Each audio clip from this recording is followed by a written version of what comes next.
everyone, I'm Captain Logan with another comic movie news video. Today, Empire Magazine released 25 new covers that they're about to put out for their magazine of Days of Future Past. And each of these is different and is revealing characters that I didn't know were going to be in the movie and revealing looks for a lot of characters. And this is really interesting that so much about this movie is being revealed through these magazine covers as opposed to through a trailer. And so I wanted to report on this in case people haven't heard about it yet, and I'm going to go through all the covers one by one, give a couple of my comments here and there. As always, I'm a little bit trepidatious doing videos like this because I'm sure there are lots of people that would prefer not to know anything about movies before they go and see them. This might be spoiling too much for people. If you don't want to know, don't watch the rest of this video, but I know a lot of people are going to be curious as to my thoughts on some of these pictures. And as always, I don't want to jump the gun too much and judge the movie too much, or really at all, until I've seen it, but I can comment about what I think about these pictures so far, and just discuss a little bit, as I've done before, about what I think might be coming in the movie because of some of the stuff that we're seeing in this. So anyway, this is mostly going to be kind of informational. If you haven't seen all 25 covers, basically you have to go to Empire's website in order to see all 25. I saw a number of blogs that posted like 3 or 4 of them, and I didn't realize that there were a whole 25 until I looked closer at the covers, and it said 25 covers, so I went and looked. So I'm going to take you through each one of them, just so you can see them if you want to. And once again, if you don't want to be spoiled about stuff that's going to be in this movie, don't watch the rest of this video. Okay, let's go ahead and jump right into it and look at the first one. So the first cover we've got here is a 1970s era Sentinel, which I think looks just fantastic. I like how he's unfinished. We've got this guy on a scaffolding working on him, and his head's not done, and his legs aren't finished, but he's clearly got the purple finish from the comics, and he looks really faithful to the source material. Everything doesn't have to be that way, but when it is, it can be kind of exciting for fans like me. We've been waiting for Sentinels forever, and finally we're getting them. I think this is a really fun tease to not know exactly what the Sentinel is going to look like yet. The next cover is Havoc, and obviously not a big surprise that Havoc's going to be in the film. Honestly, I haven't looked at a cast list. Maybe people already knew about this. I know that there were a couple of screenshots months before we even got a trailer, and I can't remember if Havoc was in any of them. So there's not really a lot you can glean from this cover. He's not even wearing any kind of a superhero costume. So here's Havoc. He's in the movie. Like with a lot of the other characters in this movie, I'm finding myself really wondering just how important he's going to be, just how relevant he's going to be, if it's going to be almost a cameo, because unless the film's 5 hours long, this movie can't be about everybody. Not everybody is going to be able to get real thick character arcs, and of course not everybody got thick character arcs even in First Class.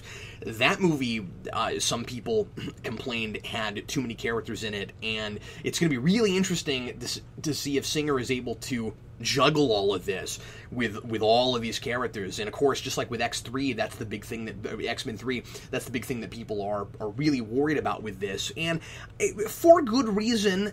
But at the same time, X-Men has always been the kind of thing where you have 11 billion characters, and different stories will center on certain ones. I suppose the difference is in the comics. You can have that many characters and juggle them if you're doing a serialized narrative with, hundreds and hundreds of issues telling one long story. This is a 2.5 hour movie, and who knows how in the world Singer's going to juggle all this, but I'm still extremely excited for it. So the next cover is Toad, who really blindsided me. I didn't expect to see Toad again. This being Singer finally coming back to the franchise again, I imagine what's going on here is he's trying to tie up some loose ends, but also set up some things for his other movies. So Toad is not a crazy addition to this cast. The look is totally different. It's interesting, by the way, now that I'm looking at this, that he's wearing something akin to the jacket that we saw Havoc wearing in the previous cover. And by the way, this is, when you put all these covers together, it's this big kind of panoramic thing where you've got all these characters standing next to each other, and it's kind of like time moving forward, so you're going to have a lot of like destroyed, decimated buildings in the background of the dystopian future. When we get to those covers, there is an order to this, and I wonder if Toad isn't in X-Man first, like Mystique in this. Speculation on my part, I guess we'll see, but I'm wondering just how much is being given away here. It's really interesting. A lot of people are saying that Toad's look is really goofy, and we'll see what it looks like in the film. I don't like to judge those sorts of things before I've seen them in context. My favorite example, I've said this lots of times, is I didn't like the Tumbler until I saw Batman Begins, and then it fit great in that material. But people are saying, well, he looks a little bit too much like Goomba from the Super Mario Brothers movie. Okay, I can kind of see that. I guess we'll see what they do with it. The next one is Stryker. No surprise there. Then we've got Bolivar Trask, who looks super, super short, and he looks just like I would expect Bolivar Trask to look. I love this look. That's great. And I think it's cool that he got his own cover. Then we've got Mystique. We've seen Jennifer Lawrence in full-blown Mystique makeup and prosthetics before. No big surprises here. Of course, she looks great. And then we've got a Beast who, I don't know, he's looking a little too Teen Wolf for me, but I guess the makeup is a little bit better so far from what we're seeing here than it was, excuse me, in the previous film. The big thing I really wish is that we were getting Kelsey Grammer, since, we're getting young Xavier, we're getting young Magneto. It'd be nice if some of the other characters from the past, from the 70s stuff, would show up in the future. At the very least, I hope they have some sort of line about what happened to him if we don't see Kelsey Grammer. And I'm saying if because I don't want to rule out anything.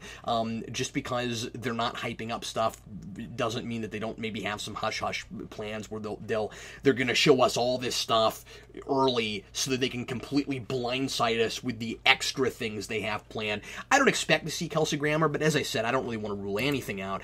Then we've got Quicksilver. People are, again, really making fun of this design. I'm going to, as always, try to withhold judgment until I see the film, but people are comparing him to the early 90s, like, Kid Vid guy from Burger King, and yeah, he does kind of look a little bit like that. I don't know what the goggles are about. I do think it's really fun that he's got a Walkman. If we're still in the 70s, that would make this futuristic technology. That's really fun. You got Quicksilver running around listening to cassette tapes. That's pretty funny.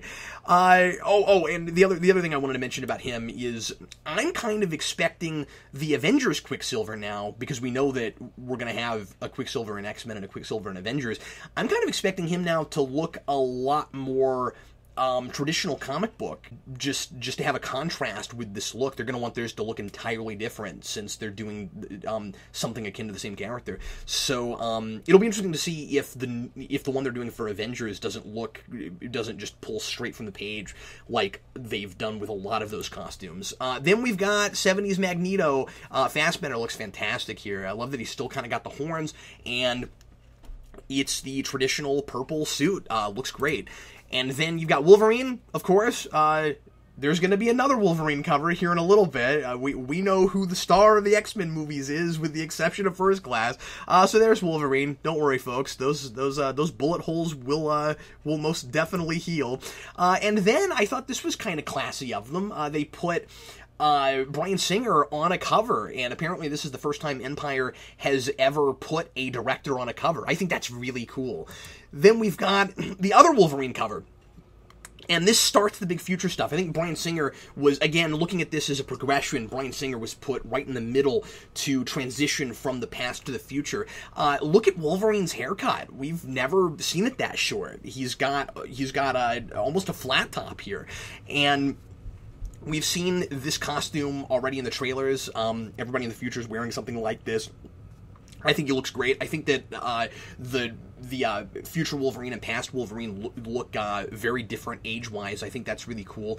Although, now that I'm thinking about it, I guess you have to somewhat question why he's got Unless it's just a lighting thing. It looks like he's got a little bit of gray in his hair. Now that I'm thinking about it, it's like, well, wait a minute. We know Wolverine's been alive for over 100 years. What's that about? Well, I guess we'll see in the film.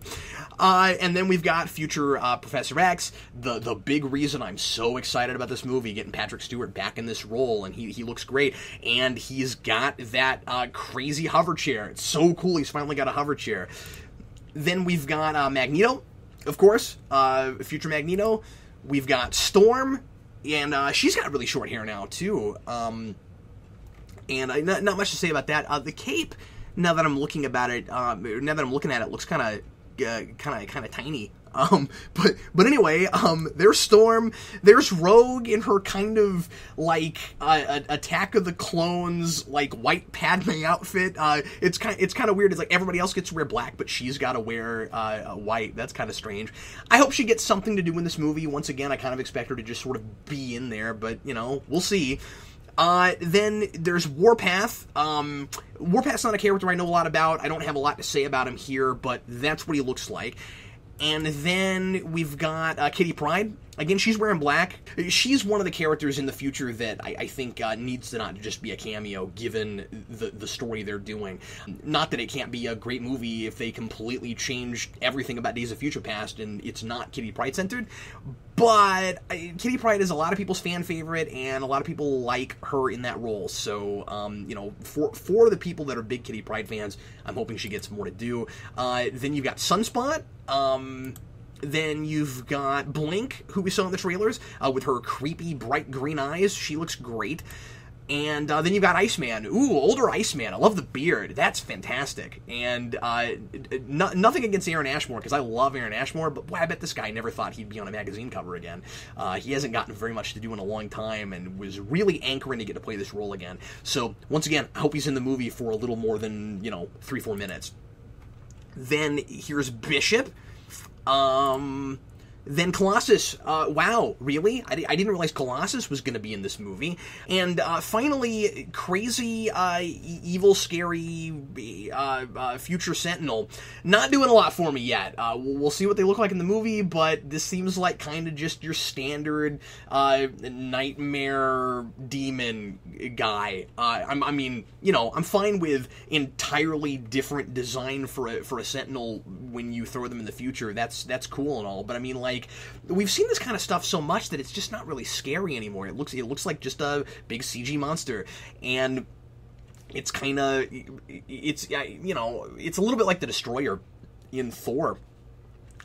There's one I missed. I don't know why it wasn't in my progression, but I didn't talk about past Professor X, so here's that picture. And why is he standing? I guess we have to expect that Singer is doing something with that, and that he's gonna make X-Men Origins work better, because you had the Professor X that was standing at the end of that movie, but then at the end of Days of Future Past, not Days of Future Past, First Class, he lost his legs, and so I wonder if there's a lot of stuff to read in these covers. I wonder if having him stand there, he's not trying to put out a message to the fans.